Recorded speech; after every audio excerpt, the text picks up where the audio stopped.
तो कैसे आप लोग। मैं आपका अतुल भैया स्वागत करता हूं आपके अपने चैनल विक्टोरियस अतुल में। आज का हमारा टॉपिक है सीड जर्मिनेशन।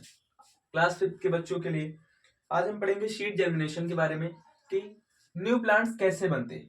तो बेसिकली स्टार्ट करते हैं। हम जो हमारे पुराने स्टूडेंट्स हैं उन्हें पता होगा कि हम अभी तक चिंटू के साथ में पढ़ रहे थे, बट आज हम चिंकी के साथ में पढ़ेंगे। एक लड़की है जो बहुत ज्यादा क्वेश्चन पूछती है और अपने भैया से, और भैया को भी क्वेश्चंस के जवाब देने में बहुत अच्छा लगता है। तो स्टार्ट करते हैं। ओके, तो बेसिकली आज हमारा टॉपिक है सीड जर्मिनेशन कि प्लांट्स। चिंकी ने पूछा कि भैया जो प्लांट्स हैं, न्यू प्लांट्स ग्रो होते हैं, कैसे ग्रो हो जाते हैं? प्लांट्स नए नए कैसे ग्रो हो जाते हैं? तो उनके भैया ने उन्हें क्या समझाया कि बाबू बिट्टू, जो प्लांट्स होते हैं, ट्रीज जो होते हैं वो शीट से ग्रो होते हैं। शीट जो होते हैं उनका बेस होते हैं, किसका? ट्री का ग्रो होने का। सीड से ही न्यू प्लांट्स डेवलप होते हैं। शीट्स आधार होते हैं। पर चिंकी ने पूछा, नहीं भैया, मैंने तो देखा बहुत सारे प्लांट्स शीट से नहीं उगते हैं। मैंने गुलाब देखे जो ऐसे कट करके लगा दिया जाता है। मैंने नींबू के प्लांट देखे जो उसकी एक स्टेम को जमीन पे करके फिर उस पर थोड़ी सी मिट्टी कर देते हैं, कुछ टाइम के बाद उसके नीचे रूट्स आ जाते हैं, फिर उसके कट डाउन करते हैं, न्यू प्लांट्स ग्रो हो जाता है। मैंने कहा वाह चिंकी बेटा, आपको इतना सारा आता है। मैंने बताया कि चिंकी बेटा, वो भी एक प्लांट रिप्रोडक्शन का पार्ट है, लेकिन उसको कहते हैं वेजिटेटिव प्रोपगेशन या फिर वेजिटेटिव रिप्रोडक्शन। जो चीज सीड के बिना ग्रो हो जाए, न्यू प्लांट्स ग्रो हो but without food seed, sorry without seed, मतलब सीड के बिना ग्रो हो जाए तो उसे वेजिटेटिव रिप्रोडक्शन कहते हैं। जैसे स्टेम के द्वारा या फिर लीव्स के द्वारा न्यू प्लांट्स का ग्रो होना, या फिर स्टेम के द्वारा, या फिर किसके द्वारा? लेयरिंग, बडिंग, ये सारे प्रोसेस होते हैं जिसको कहते हैं वेजिटेटिव रिप्रोडक्शन में आता है। चिंकी ने कहा अच्छा अच्छा सर, ऐसे भी हम प्लांट ग्रो कर सकते हैं? मैंने कहा बेशक, ऐसा आप घर पे कर सकते हैं, लेकिन सबसे पहले सीड स्टार्ट करते हैं कि सीड से कैसे ग्रो होता है, सीड में क्या क्या चीजें होती हैं, सीड में रूट कैसे बनती है, स्टेम कैसे बनती है, इसके बारे में डिस्कस करते हैं। तो चलो स्टार्ट करते हैं। सीड सीड क्या होता है? मैंने बताया बेस होता है। बेस होता है, आधार होता है। इससे क्या होता है? न्यू प्लांट या फिर ट्री क्या होता है? डेवलप्ड होते हैं। पहला पॉइंट समझ में आया? सीड क्या होता है? बेस होता है, आधार होता है, जिससे न्यू प्लांट क्या होते हैं? डेवलप्ड होते हैं। चिंकी ने बेटा का सर समझ में आया। इसलिए पूछा सर सीड के अंदर भी कोई पार्ट्स होते हैं? मैंने कहा यस बाबू, सीड्स के अंदर 3 पार्ट्स होते हैं। कितने पार्ट्स होते हैं? 3 पार्ट्स होते हैं चिंकी बेटा। कितने पार्ट्स होते हैं? 3 पार्ट्स। ध्यान देना, क्लास 5 के हिसाब से पढ़ा रहा हूँ, ठीक है? कितने पार्ट्स होते हैं? 3 पार्ट्स। सबसे पहला पार्ट जो होता है, चिंकी बेटा ने ऐसे सीड बनाते हैं। ड्राइंग इतनी अच्छी नहीं, सो प्लीज कोऑपरेट करना भाई लोग।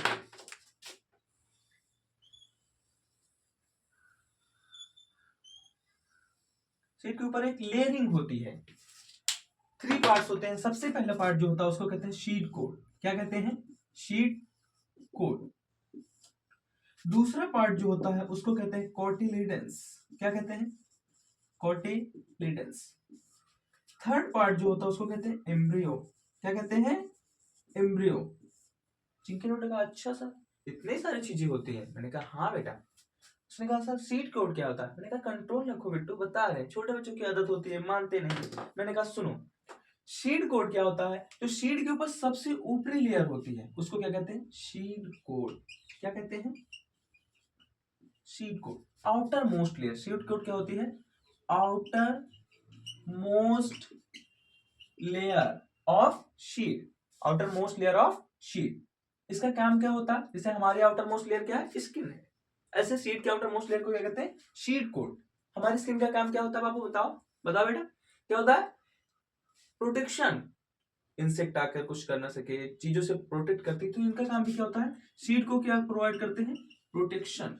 ये प्रोटेक्ट करते हैं सीड को, seed insect infection and algal infection, इसकी सारी चीजों से, ठीक है? फिर आते हैं कोटिलिडन्स। चिंकी बेटा ने पूछा कि कोटिलिडन्स क्या होते हैं भैया? मैंने कहा सुनो, कोटिलिडन्स क्या होते हैं? हम सपोज करते हैं चने के बीज को ले लेते हैं, ग्राम, जानते होगे ना चना, ग्राम। उसको जब तोड़ो तो उसमें 2 पार्ट में डिवाइड हो जाते हैं। तो 2 पार्ट, जो चने के सबसे ऊपरी जो ब्राउन कलर की लेयर होती है उसको क्या कहते हैं? सीड कोड कहते हैं। और जिसको ब्रेक करते हैं, 2 पार्ट्स में डिवाइड होते हैं, उसको क्या कहते हैं? कोटिलिडन्स। मतलब चिंकी बेटा ने कहा कि अच्छा भैया, जो 2 पार्ट्स में डिवाइड हो गए इनको क्या कहते हैं? कोटिलीडन्स कहते हैं। क्या कहते हैं? कोटिलीडन्स कहते हैं। तो कोटिलीडन्स क्या होते हैं? बेसिकली इसमें ये फूड होते हैं, इनके अंदर फूड प्रेजेंट होता है, इसी से न्यू प्लांट ग्रो होता है, इसी प्लांट को, इसी फूड को खा खा के बेबी प्लांट जो होता है ग्रो होता है। सुनिए, ये बेबी प्लांट को क्या प्रोवाइड करते हैं? जो बेबी प्लांट होता है, जो बेबी प्लांट होता है, जो बेबी प्लांट होता है इसी से ग्रो होता है, इससे कोटिलीडन्स से बेबी प्लांट को न्यूट्रिशन देते हैं। क्या देते हैं? न्यूट्रिशन देते हैं। समझ में? बेबी प्लांट कहां से ग्रो होता है? कोटिलीडन्स से होते हैं। ये दो होते हैं, ठीक है। और ये क्या होता है? बेबी प्लांट को न्यूट्रिशन देते हैं और बाद में बेबी प्लांट क्या होता है, उससे जो कोटिलीडन्स होता है बाद में टफ मतलब ड्राई होकर सोकर बाहर गिर जाता है। कौन? कोटिलीडन्स। अगर हम छोटी प्लांट को अगर ग्रो होते हुए देखेंगे तो सबसे पहले उसमें एक नीचे की साइड में निकलता है, इसे रेडिकल कहते हैं, एक ऊपर की साइड में निकलता है, इसे प्लेम्यूल कहते हैं, ठीक है। फिर प्लेम्यूल जैसे से ग्रो करता है ऊपर की साइड में, शूट सिस्टम जैसे ग्रो करता है, जो कोटिलीडन्स होते हैं वो धीरे धीरे लीव्स की तरफ मूव ऑन करते रहते हैं और जैसे लीव्स निकलती हैं वो प्लांट क्या होता है? ग्रो करना मतलब खाना बनाना स्टार्ट करती है। जो कोटिलीडन्स होते हैं वो सूख कर बाहर गिर जाते हैं। आई होप आपको इतना समझ में आ गया। एम्ब्रियो फिर चिंकी ने कहा अच्छा ये कोटिलीडन्स समझ में आ गया कि क्या करते हैं, जो बेबी प्लांट हमारा ग्रो होता है उसको न्यूट्रिशन देते हैं, उसको खाना देते हैं, मतलब इनके अंदर खाना होता है, इसके अंदर क्या होता है? फूड होता है, इनके अंदर क्या होता है? फूड होता है बेसिकली। फिर इसने पूछा एम्ब्रियो क्या है, तो मैंने कहा सुनो बाबा, जो एम्ब्रियो होता है वो बिटवीन कोटिलीडन्स होता है। बिटवीन कहाँ होता है? कोटिलीडन्स होता है। बिटवीन कोटिलीडन्स होता है। ये कहाँ पाया जाता है? बिटवीन कोटिलीडन्स। ये प्रेजेंट होता है बिटवीन कोटिलीडन्स, मतलब कोटिलीडन्स के बीच में पाया जाता है। कौन? एम्ब्रियो। एम्ब्रियो क्या होता है? एम्ब्रियो को ही बेबी प्लांट्स भी कहते हैं। इसे क्या कहते हैं? Baby plant. बेबी प्लांट किससे बनता है? एम्ब्रियो से बनता है। किससे बनता है? एम्ब्रियो से। और ये बिटवीन कोटिलीडन्स, कोटिलीडन्स जो दोनों होते हैं उसी के बीच में पाया जाता है। इसी को दूसरा नाम क्या कहते हैं? बेबी प्लांट भी कहते हैं। क्या कहते हैं? बेबी प्लांट भी कहते हैं, नोन एज बेबी प्लांट, ठीक है। ये फर्दर दो पार्ट्स में डिवाइड हो जाता है, एक ऊपर की साइड में, एक नीचे की साइड में। कितने पार्ट्स में डिवाइड हो जाता है? दो। एक का नाम होता है रेडिकल। क्या नाम होता है? रेडिकल। और दूसरे का नाम होता है प्लेम्यूल। एक का नाम होता है रेडिकल, एक का नाम होता है प्लेम्यूल। रेडिकल आगे चल के क्या करता है? रेडिकल आगे चल के रूट बना लेता है। क्या बना लेता है बिट्टू? रूट बना लेता है। चिंकी ने कहा अच्छा भैया, मतलब कि प्लेम्यूल आगे चलकर शूट बना लेगा, शूट सिस्टम। शूट सिस्टम बना लेगा। क्या बना लेगा? शूट सिस्टम बना लेगा। मतलब कि जितना जमीन के अंदर चलाता है रूट सिस्टम, मतलब कि जो रेडिकल होते हैं बिलो द ग्राउंड, ग्राउंड के नीचे ग्रो करते हैं, मतलब रूट सिस्टम बना लेते हैं। जो प्लेम्यूल होता है वो जो जितना जमीन के ऊपर वाला पार्ट दिखता है वो क्या होता है? प्लेम्यूल होता है। एक प्लांट है जो इसके नीचे का है जितना भी, इसको क्या कहेंगे? Root system. इसको क्या कहेंगे? Root system. जितना इसके ऊपर का प्लांट है, जितना भी ट्री जो पूरा बनकर तैयार हो, ये क्या? शूट सिस्टम है। समझ में? चिंकी बेटा ने कहा अच्छा भैया आप समझ में आया। मतलब प्लेम्यूल क्या बनाता है? Shoot system. जितना भी सिस्टम है सारा कौन बनाता है? शूट सिस्टम बनाता है। रेडिकल क्या होता है? जमीन के नीचे आता है। R for radical, R for root, P for plumule, S for shoot, ठीक है। इतना समझ में आया। फिर इससे क्या होता है? फिर एक प्लांट तैयार होता है। प्लांट में क्या आता है? फ्लावर्स आते हैं। फ्लावर्स से क्या होता है? फ्रूट बनता है। फ्रूट में क्या आते हैं? सीड आते हैं। सीड से क्या होता है? सेम पूरा प्रोसेस। सीड में क्या होता है? शीट कोट होता है। शीट कोट में कोटिलीडन्स होते हैं। कोटिलीडन्स में एम्ब्रियो होते हैं। एम्ब्रियो फिर रेडिकल और प्लेम्यूल बनाता है। रेडिकल से रूट बन जाता है, प्लेम्यूल से शूट बन जाता है। फिर से प्लांट रेडी हो जाता है। फिर प्लांट में फ्लावर आते हैं। फ्लावर से फ्रूट, फ्रूट से सीड, सीड से cotyledon, seed coat, cotyledon, embryo. It's a cycle. पूरा साइकिल चलता रहता है।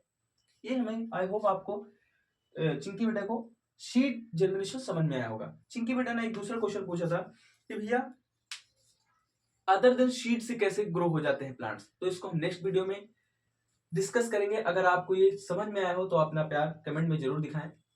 और हम दूसरे पार्ट में डिस्कस करेंगे वेजिटेटिव प्रोपोगेशन, कि प्लांट जो होते हैं वो सीड के अलावा और किससे ग्रो हो सकते हैं, जैसे स्टेम के द्वारा, रूट के द्वारा, एंड लाइक बर्ड्स के द्वारा, इसके द्वारा, ठीक है। आई होप आपको वीडियो पसंद आई होगी। Thanks, bye bye. मिलते हैं नेक्स्ट वीडियो में। अपना ध्यान रखें, पढ़ते रहें।